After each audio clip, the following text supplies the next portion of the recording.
Welcome to all those joining us today, as well as anyone, of course, listening to the recording. We have an absolutely tremendous guest today with us. Asser, who will be joining me here momentarily. Just to mention a little bit about him before we dive into the conversation around the art of war and all that he's done with the art of war. He's a senior quality control engineer, so definitely focusing on quality and testing, agility and Scrum, as well as product management. I love the diversity of perspectives that this gentleman brings, as you'll quickly find out here. He is also a professional voiceover artist with hundreds of hours of narrated books that he makes available. So tremendous talent in that as well. He has his own YouTube channel with engaging book summaries.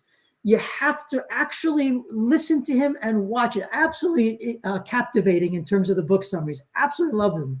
And likewise, he's also a TEDx talk that he's delivered. Definitively, all those are facets that the gentleman brings to the table. He also has a strong background in market analysis and business development. All of that being said, I have to tell you, he captivated my heart with one particular statement. He says he continually is striving to make a meaningful impact in every role. The beauty of that statement, he struggles to take on challenges. That's what striving is all about. He not simply wants to make an impact, it has to be a meaningful impact. Again, very much captivated my heart. And then every role that he takes on.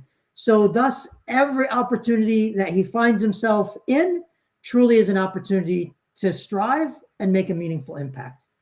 I absolutely have the pleasure of welcoming Asser to the conversation. My good friend, thank you for joining us today. Oh, you're welcome. You're welcome, my friend. You said a lot about myself that made me love myself more. Thank you. I admire this introduction. I admire it. Thank you so much. My pleasure, my good friend. My pleasure. So the way that I came across you is I saw your a commentary, if you will, in summary on the art of war, and I said I need to reach out to this Exactly. Yes. It's been a while. It's been more than 2 months, I guess, until we Definitely. reached to that point. Yeah, Definitely. amazing, my friend, amazing. So do tell us more about yourself and all the things that you're doing in the world. Of course. Let me start by saying that I'm Egyptian and I was raised in Saudi Arabia. And this was a bit challenging for me because Saudi Arabia is still, we are Arabs, but still different culture than Egypt. And I finished all my study years in Saudi Arabia, and then I got a scholarship in King Fahd University of Petroleum and Minerals. I graduated I graduated January 2017. I got introduced to the Book of War, the book Art of War, I guess in late 2016, and I thought to myself, now when I think about it back then, I tell myself that this was a fate, coincidence that it was just preparing me for what's next. After I graduated, I started working with some of the brilliant minds I've ever seen in my life. I started working in a startup company, and it was a bit challenging because, startup, everyone in business knows that startup not always gonna succeed. There was a study saying that only one from 10 startups, only one succeed. Yeah. So it was a bit difficult and challenging.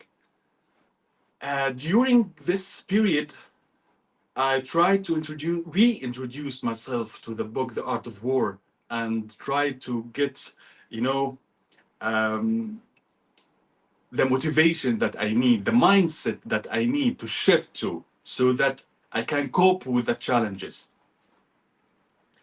I can give you a little bit about the challenges I faced in this. Okay, we were introducing a very high tech, mainly in smart homes and solar energy.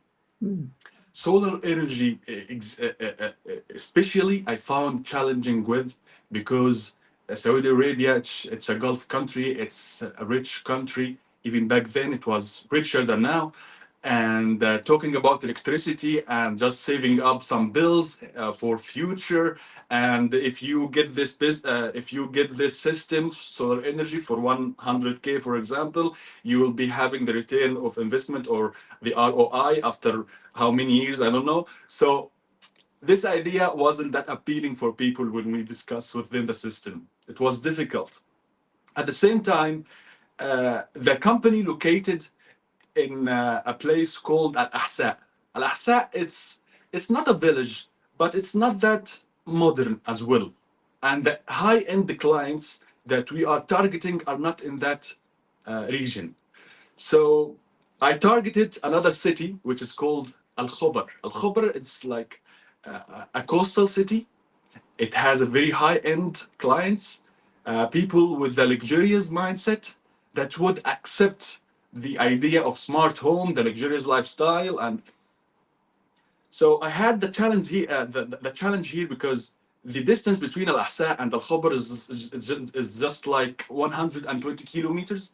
It took me like 1 hour to 100 to 1 hour and a half driving. So 1 hour and a half going to Al Khobar, 1 hour and a half getting back to Khobar. This is 3 hours from my shift time. I thought that I need to make the best possible outcome from my time. Back then, the cash flow in the company, because we are a startup, so the cash flow wasn't that good. And I already rented a flat in Al Ahsa, so I could not bear to rent another flat in Al Khobar. So what I did exactly, it's just to cope with the circumstances, just to adapt with whatever I'm facing in that time. And I had to make a very difficult decision without letting any of my family members know, because if they know what I'm going to do, they will not accept. They will not accept. They will interfere and will not accept doing that to myself. My friend, I consider myself coming from a middle class family, and I decided to let that go away, and I decided to be homeless. I've been homeless like had been homeless like 4 to 6 months, I guess, working professionally, talking to people in the morning about a system that would cost like from 100K to 1 million Saudi riyals. At the night, I would sleep in the car.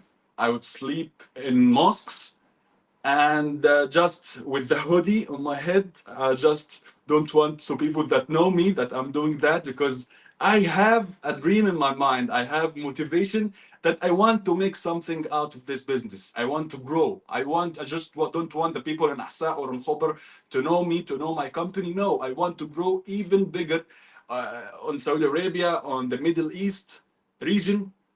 So I had this in my mind, and I tried to do my best. Even I became minimalist. I became minimalist as I let go all of my clothes, all my shoes. I only kept just like two pants and two shirts. At this period, I discovered a whole lot about myself. You know the definition of being out of comfort zone? This I experienced 100% clear. I was 100% out of my comfort zone. I would wake up at 5 a.m., go on the coast, have some exercise, eating very healthy food, very minimal in carbs, very minimal on that food that's not healthy, eating fruits, eating vegetables. I was focusing my mind on getting the best shape and getting the best results. That's it. No fun, no hanging out, no luxurious life. No, I am on a mission. The luxurious life is passed away. Now I'm on a mission. So, my friend, this period, I might not got to what I wanted. We did not succeed, unfortunately. We did not succeed at a company. But this period made me learn a lot, a lot about my personality, about people's mind, about how people think, about how you can communicate with people, how you can understand the needs of the people. So I appreciate this period. I'm very proud of it. After that, when I told my family, they were shocked that I did that to myself. They said, "You're stupid. What did you do?" So, but I was very proud for myself to do that. So I learned from the book, The Art of War, how to be flexible, how to adapt to circumstances, how can you make the best out of the resources around you. You know, I told you the cash flow was at the lowest. I did not tell my family, therefore I could not ask for their help. I let go all of my clothes. I just want to focus on a purpose. So that made me adapt and have the Art of War book as a guidebook to me. No, in that period, it was like a guidebook. So after that, I went to another company. I worked as a sales engineer, and it was okay. It was very nice. I had a good salary, very nice home, very nice whatever you can say about the good circumstances. I had those good circumstances, but the one problem is I was not growing. I was just like a cog in a machine. So I'm just doing what I'm asked to do, etc. After that, after 1 year, I guess, COVID happened, and you know what happened in the whole world, and people tried to cut off expenses and things like that. So I was one of the people, newly hired people, that I was not be able to continue with the company. That was also another challenge for me. At that time, I was like, I guess, 27, 28 years old.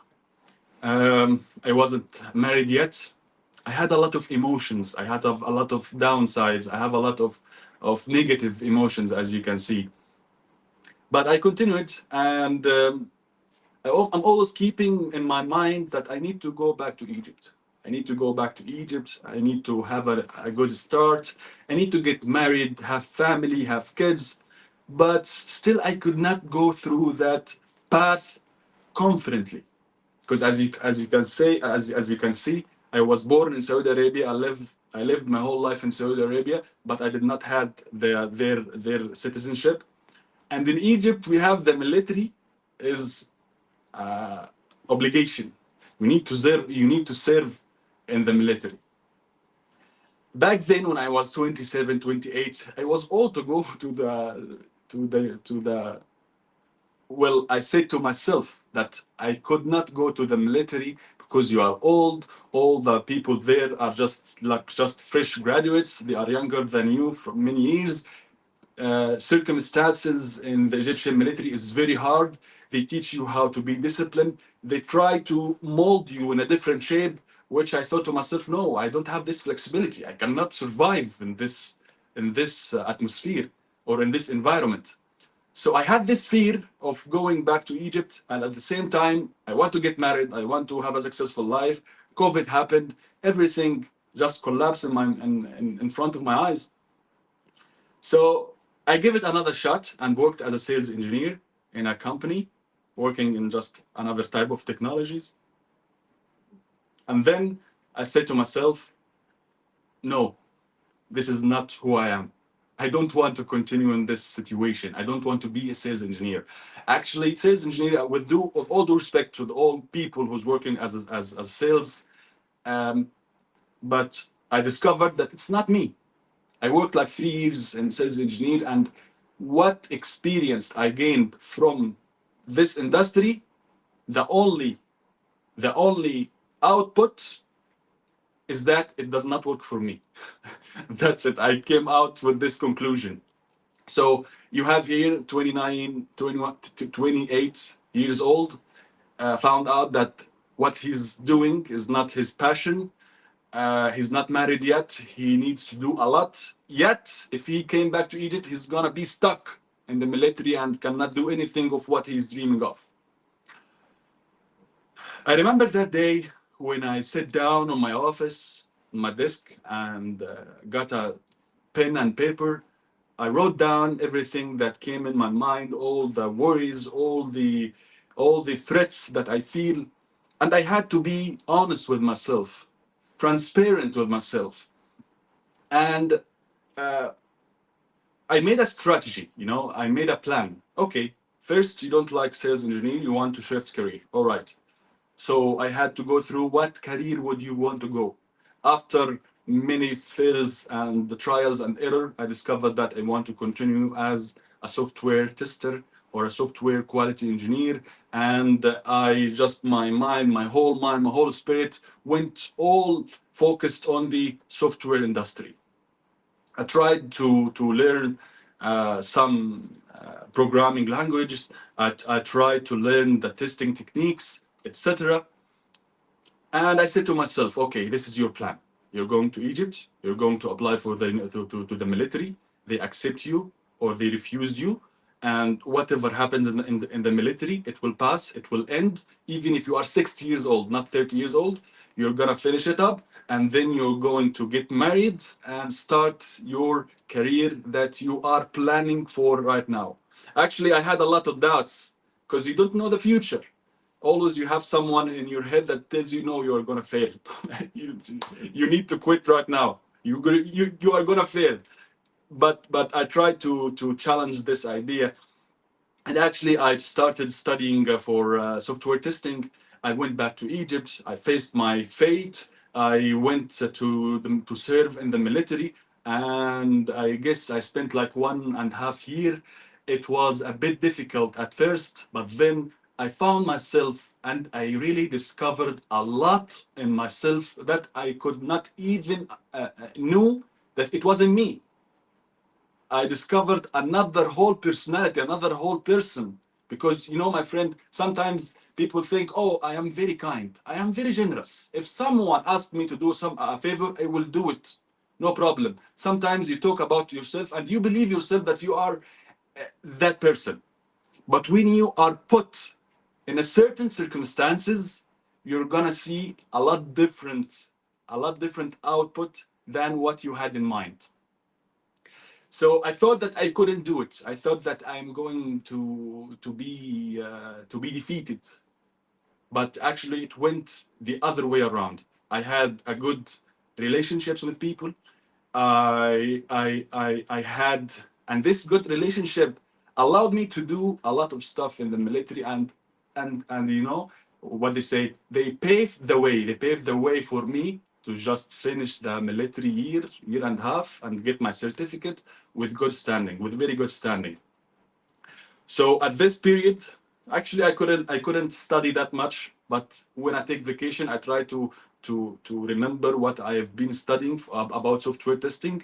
But mainly, I was focusing only to survive and finish my service time with peace. After that, Alhamdulillah, I thank Allah for this. In the exact month, and this is what I believe. When you believe in something, and when you have a good intention with a white heart, and you believe in it, and you just do what you have to do, what exactly do, you might not be sure what exactly should I do, but just do, my friend, just do whatever that's good, and you have a good belief and good intention, you will find the universe just fix things up for you to go where you are supposed to go. So I finished the military on February. On 1st of February, this 2023. Yes, 2023 February. On the 5th of February, I was signing a contract for a software company for a quality control engineer. What I've been planning for in Saudi Arabia and the study I made, after I finished military, I found a place who accepted me, and I started my new career with this company. During this period, I took a lot of certification, like 2 or 3 I was certified as software testing from ISTQB organization. It's called here in Egypt ESTQB, I guess. Anyways, so I had to be in this period while I was working with them. I had to be a software tester. I had to be product owner. I had to be Scrum Master, and I learned a lot about the industry. Not only what I have studied and took certificate for. No, I learned a lot of nonsense that you would not learn by books. No, just by experience. And just right now, I am getting a bit higher in my career level, and Alhamdulillah, I'm now changed my company that I started with. I'm now in another company working as a product owner, managing people, managing projects, and people there are believing in me. They have been seeing my work. They have talked to me a lot, and they believe in me and my capabilities and my expertise that I can do something. And I hope from Allah that I will do more than what they expect from me to do. Actually, my friend, like when I remember back then when I was in Saudi Arabia and being homeless, like actively chosen to be homeless to do something, and I did not back then reach to the goal I admired, and I felt so down, felt so fed up. I did not get why that happened or what's the benefit from what I did. Now I can see the benefit. Now I can see the benefit that this, like, we have a sculpture and you draw it and you have mold and you have, it's in that way. I learned a lot that's inside in my subconscious, in my conscious as well, that now I can use what I have learned before from things that I did not understand, from failures that I faced. Now I can do better after I gain knowledge and experience from whatever I had before. And it's not done yet. It's not done. Still, I have a lot to learn. I have a lot to do. Beside that software and the career thing, I'm challenging myself on the book that you mentioned. I have my own channel. I've recorded more than 100 hours professionally with big names in the Middle East, and now I'm doing like weekly. I want to help people. I want to spread knowledge. I want to spread hope among people that would understand me. I don't want people that are growing up, the young generation, to grow up in a pessimistic mindset. I need people have I don't know what to say. Optimistic. The hope. Excuse me? Optimistic mindset versus Optimistic, pessimistic. yes, Definitely. exactly. Yes, Thank you. yes. Thank All you. good. I want people to grow in the optimistic mindset, and I want to catch them before they go through that path, that darkness, that loneliness by their own. No, man, you don't need to go through this. I maybe went through this, but I'm here to tell you how not to go through this, and you can make good things by just being okay. You don't need to suffer. You don't need to suffer. You can learn from people before you, so that you can get there faster, without needing to go into the bad feelings and etc. So this is my message. I want to do the best in what I'm doing. I want to prove and be a good example of what I'm doing. At the same time, I want to spread idea and knowledge and hope to people and help the community. Beautiful. Beautiful. So, Asser, can I jump in with a few thoughts and questions, my good friend? Yeah, exactly. I've been talking too much. No. I'm going to drink some. Not at And all. you are a Not very at good all. listener, my friend. You are Oh, a very, very good. good listener. Thank you. Oh, Just you're seeing most you while I'm talking, just just make me want to say more. beautiful. No, beautiful. Absolutely. So I have to tell the audience, I did not know the story until you just shared it. So this is not Yes, I did something not that tell I you knew. before. Yes. Yeah. So the story is absolutely brilliant, and I want to put a few sort of ideas out there and have you respond to them, because it's absolutely incredible. So Thank you. Of course, sure. You're most welcome. You're most welcome. The degree of confidence, the degree of courage, the degree of conviction that you expressed is very, very powerful. That's one aspect. As you said, staying in your comfort zone, which a lot of people choose to do, does not allow them to grow. And people have Exactly. magic. People have magic in them. And I love the story because you get out of your comfort zone and the magic manifests and the growth happens. So saying all of that is very, very key. The power of stress, exactly as you emphasized, to foster that growth is very powerful. There, you described a pattern which I think is so crucial, with the intention you said, and the belief, and then just act. The universe will cooperate. The powers that will cooperate. And your intentions are so pure in terms of helping people and spreading knowledge, being the example. So I'm just highlighting the things that I really want the listeners to take away. And then I get to the question. And here's the big question, my good friend. What is at the root, truly at the root of all the confidence, the courage, and the conviction that you brought forth? What is at the root? The root, you mean the power that moved me, and the power that, yes, I think 100% it's Allah, because there were times that I was totally alone. I didn't have one person to just call and please give me guidance, tell me what to do. I at some moments I did not have that person.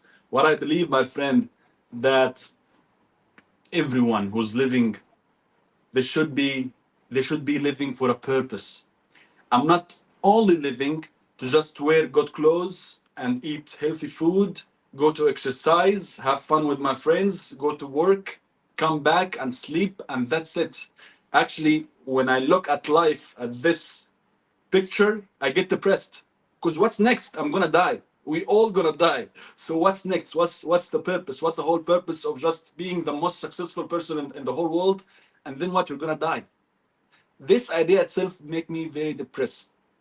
So when I think that there is a next day after, there's gonna be a judgment day. There are gonna be people who are going to be counted for their behaviors and their wrongs and goods. This gave me the power.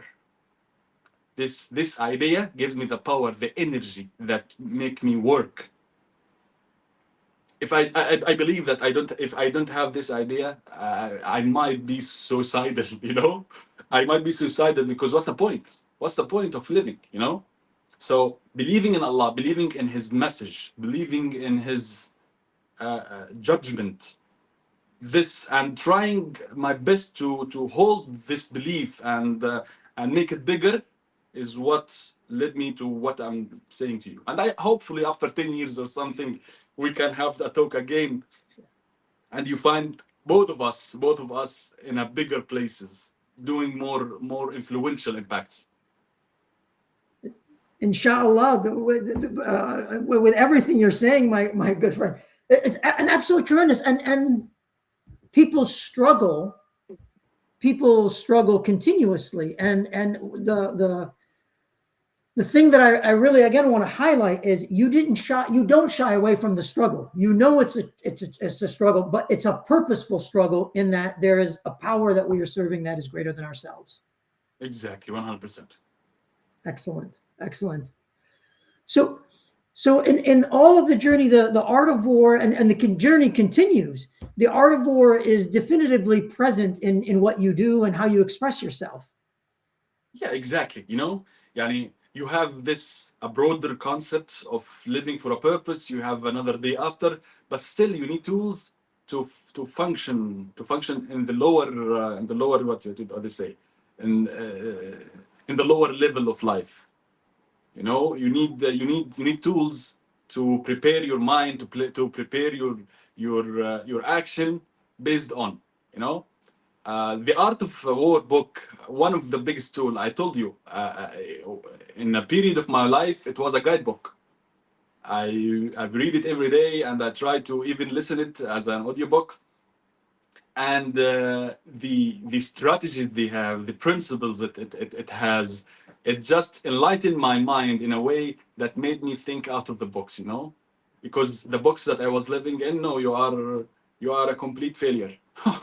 This is the books. What helped me to get out of this books and try that there's opportunity to do this book and many other books. But as we speak now about the Art of War, So Art of War was one of the biggest, tools or supportive tools for me.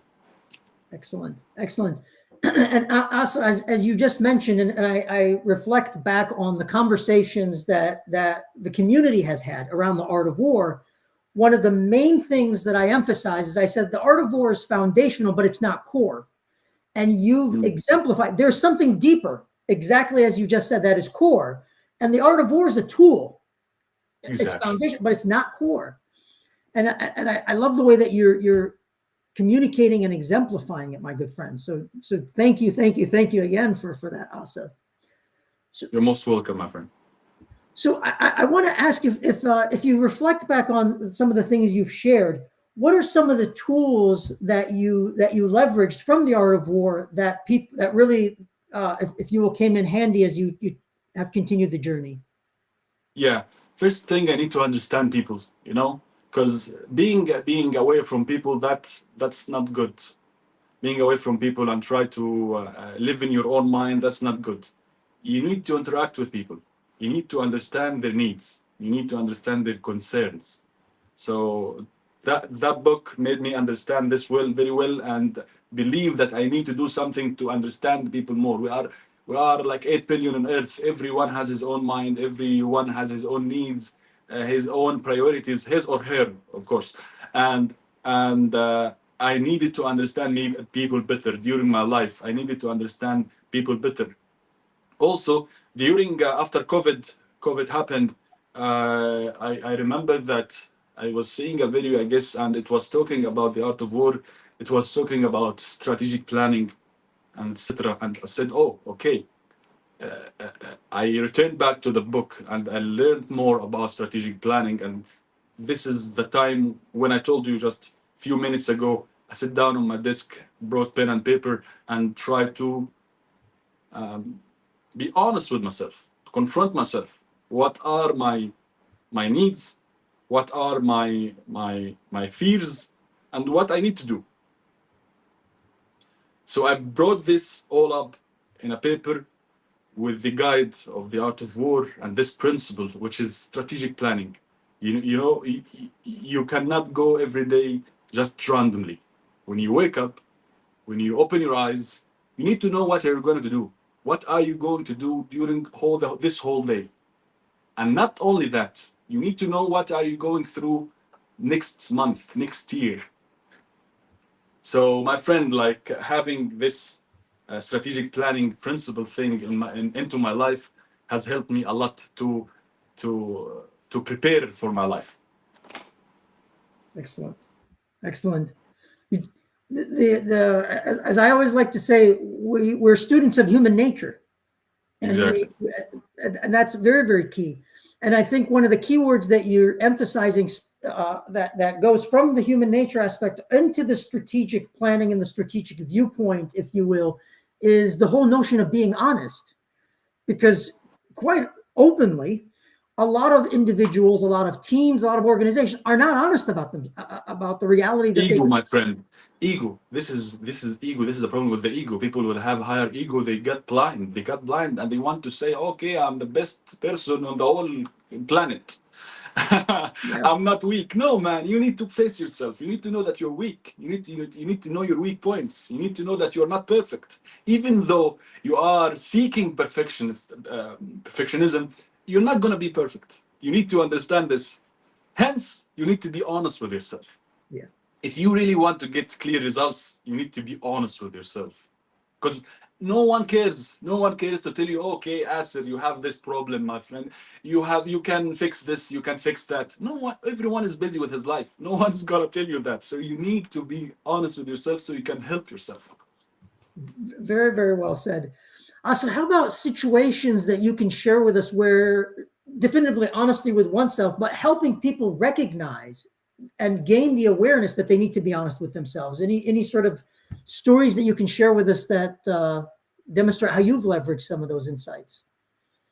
Actually, what I'm doing now in my videos and summarizing books, I try to give the advice because people, again, with the ego thing, people with the higher ego, when you give them advice directly and personally, they think that you are being rude.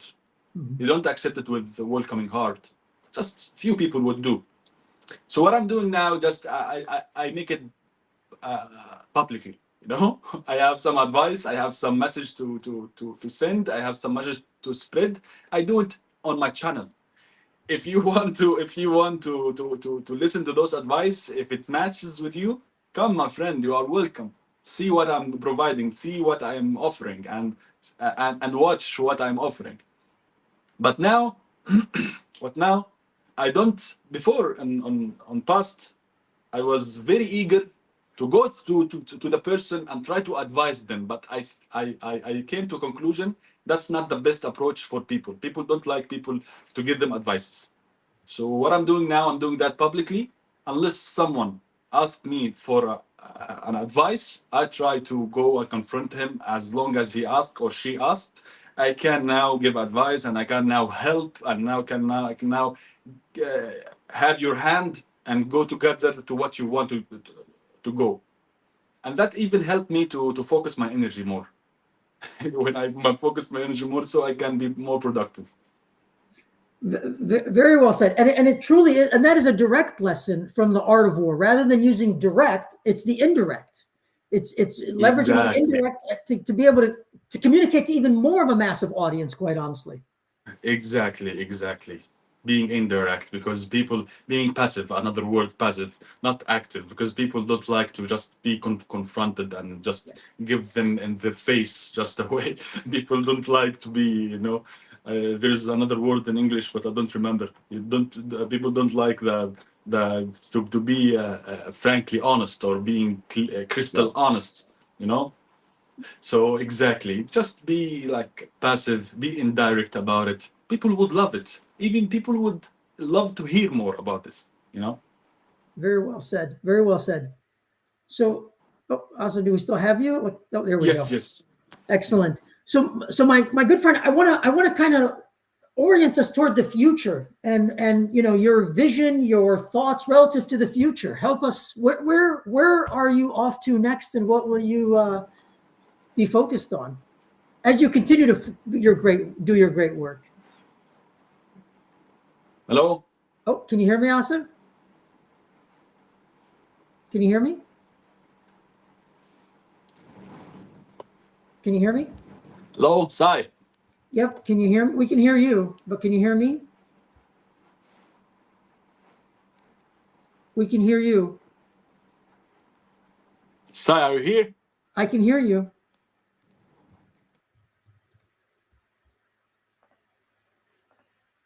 Oh, looks like let's see if we can get him back. Are you here?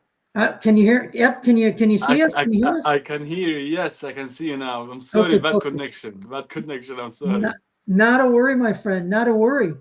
Not a worry. So I don't know how much about future, huh? About the future. Yeah. Where tell us what you're thinking, where you'd like to go, what you'd like to do, and quite honestly, how we could all support you. Thank you, my friend. Actually, I don't want to be pessimistic, but at the same time, you need to be frank and honest. What I'm seeing now in the whole world is a chaotic world. It's not a stable world. People are going to fights. People are just going to war everywhere, and even the economic circumstances are being harder to people. So what I have for future is just less fun, more discipline. Less fun, more discipline. This is the equation to survive from now and for the future. You need to have a clearer goal, and you need to have discipline and honest discipline about what you want to do and go through it without no fun, no excuses, and because what's coming is harder than before. This is what I believe. For me, my dream is big. It's big, and I cannot do it right now by my own. We need all to do it, just to live in a world full of justice. If we live in a justice system, everyone will be happy. Everyone will be happy. And this is what I'm striving for. I'm striving to educate people, to educate the spirits that we share, because we all share the same spirit, by the way. We are all one. Maybe they have different colors. Maybe you live in USA, I live in Egypt, but essentially we are all one. And what I'm planning to do during my next years, inshallah, is try to educate people and enlighten their mind about this idea, about just being, again, return to being one, and trying to give the best of ourselves, and try to live in a world full of justice. So this is my plan. It might be a broader concept. It might be like it's a broader concept. But again, I don't know the future. I have to work through principles and go through the path, and wherever the path takes me, I'm gonna follow it, as long as I have guidance. You know, I don't know if you understand me, or Yes. I got yeah. No, all good, definitely. So and forgive me if you had more. I didn't want to interrupt you. Yeah, no. Okay. I truly, again, emphasizing and really appreciate, number one, it starts with honesty. And that honesty is, don't think of excuses. It's interesting when a lot of people, when they think, the first thing they think about is the excuses versus Yes. truly being honest holistically. There are challenges naturally, and there are opportunities naturally, etc. But I love starting with honesty. Don't give into simply excuses, because we rationalize as human beings. And then the whole concept of being one. We are one humanity at the end of the day. And that is very, very key. You emphasize clarity, you emphasize discipline, and you emphasize justice. No one can argue with those. No one truly can argue with those. Yes, man. Justice is very rare nowadays. You see what happens in Palestine. You see what happens to Gaza children. The world is a hypocrite. It's a hypocrite. I know this subject is not our subject now, but it's part of our lives. It's part of our lives. Yeah, wholeheartedly. If a human being suffers anywhere in the world, ultimately we all suffer eventually, and that's the reality of the. The butterfly effect. Yeah. Exactly. So what's happening in Palestine right now? Okay, it's far from me, but I'm not sure it would happen to me or you. Even you are in USA and in Egypt, it would happen to us because you are silent about this. You know, justice. We lack justice. When Asser, as you've taken your journey, and really, I want to go all the way back to where you started us a little bit, for you to take the step to intentionally make yourself homeless, if you will, because of what the situation required, exactly as you said. That, and you didn't share it with your family because you knew that you'd get a response. That step alone takes so much. Yes, it took so much. I had spent many nights by my own crying. I was feeling very weak, but at the same time, I believe that I want to do something, and I don't want people to see me that I am weak. I don't want anyone to look at me that I'm weak. I don't want for my family to see that and ask for their help. Please help me. No, I don't want that. If you want to help me, you can help me by just being supportive, by guiding me, by enlightening my mind, so that I can see my blind spot. I have blind spot. Yes, just show me my blind spot, and yes, this is what I needed. No. So I let go all of my my clothes, and there's one word in English I don't remember right now. All of my things that I Possessions. own. Yeah, Positions. Yes.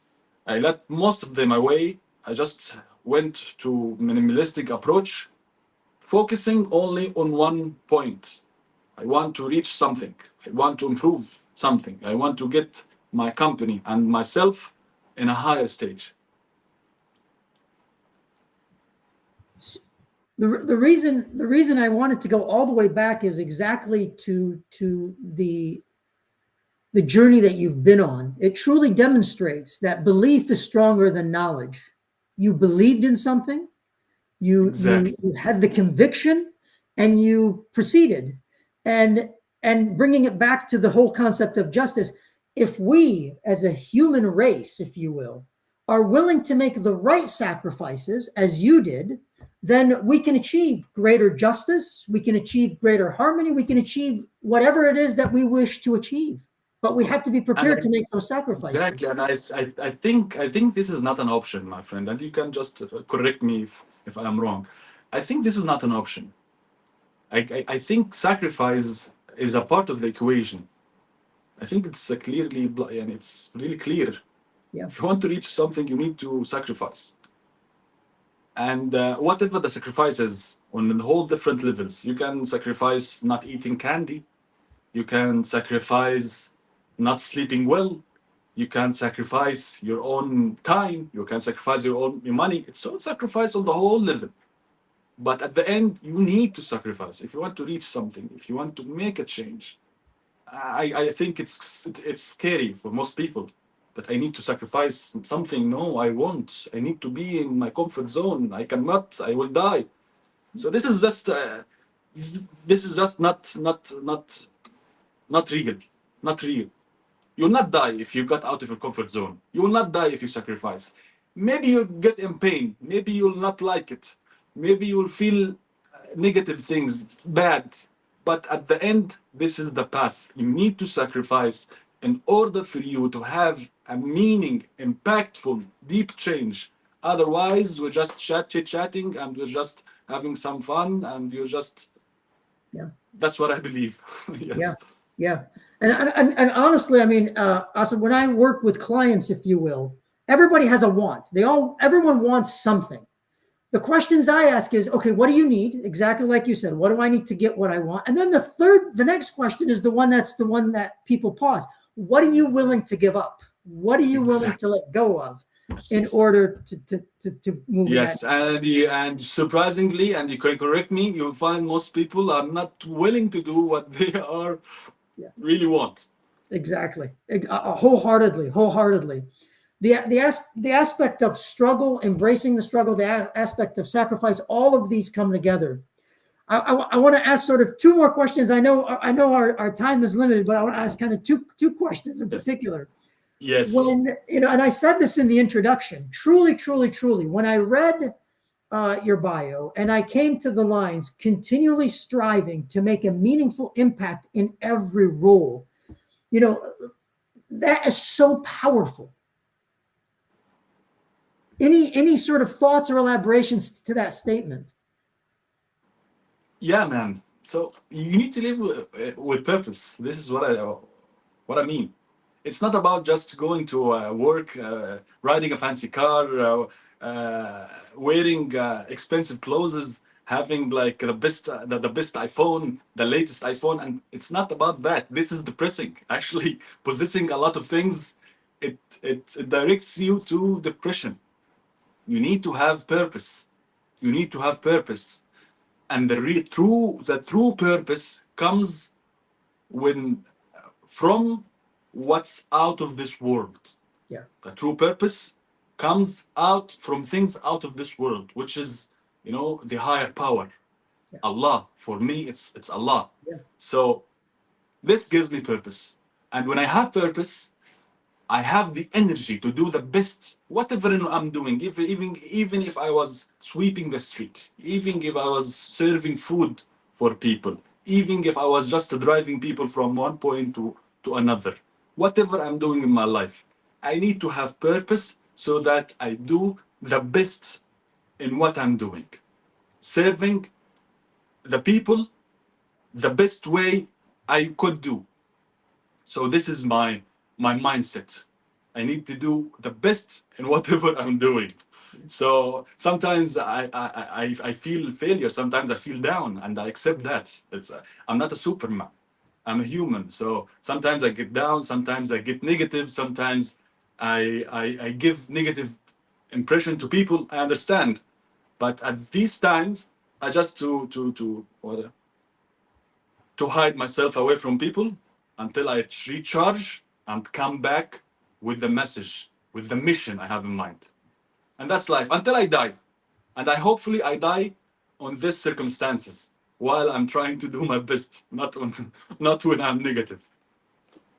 Very well said. I often use the statement "embracing reality," exactly like you're describing. We embrace reality. We're honest with ourselves, if you will, and we work towards something that is higher than this world. And I think one of the biggest mistakes, quite openly, of how we've gotten ourselves into this situation is we've humanized purpose. We've made purpose a worldly concept versus something that is beyond this world. Yes. I need to get A's in all the subjects. I need to be recognized by the best employee in the month. I need to go and be on TV and be famous. I need to have money like that. No, this is not the criteria where you say, okay, I got my passion, I served my purpose. It's not that. You might be not anyone know you. You might like be humble as whatever you could be, still doing your purpose, even if you don't have positions, even if you don't have money, even if you don't get recognition from people, even this and that, by being so humble in what you're doing, but you have purpose in what you're doing. This is the criteria. Yeah. This is the criteria, not how much money you have in the bank or what closes what, Yes. Beautifully said. Beautifully said. Thank you. My good friend, any last parting thoughts that you want to share with our audience, and please share, and likewise, please tell us how we can, how people can find you, but please sort of closing thoughts. So, sure, my friend. What I want to say, lastly, just don't surrender to desperate feelings. Don't surrender to negative feelings. Always strive and always work through what you believe in, even if the circumstances around you says no, you're not gonna reach. You are wrong.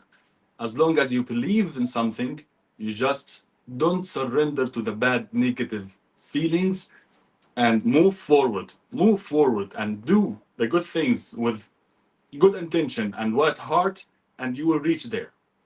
And by the way, this what I just said, I will cut it from this video later and make it as a reminder for myself as well.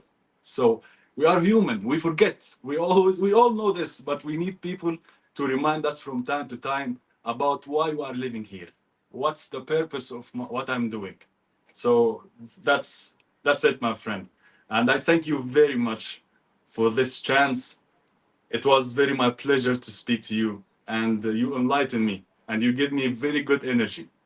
Likewise, thank you so much for making the time. Thank you so much for sharing the experience and sentiments. My pleasure, my friend. Thank you, Asser. I hope we do more as the future unfolds, and we definitely will look to what's possible versus anything else. So thank you, Asser. Of course, my pleasure, my friend. Excellent, man. Excellent. Thank you for all those that have joined us. Thank you for those listening to the recording. I highly encourage you, take a look at Asser's work. You take a look at his YouTube channel, all the brilliant and LinkedIn work, all the brilliant things he's doing. And now, if you will, we have a little bit more of the man and the story of the man behind all the magic that he's doing. So thank you to all, and we'll look forward to future conversations. Thank you very much. I appreciate it, my friend. Salam.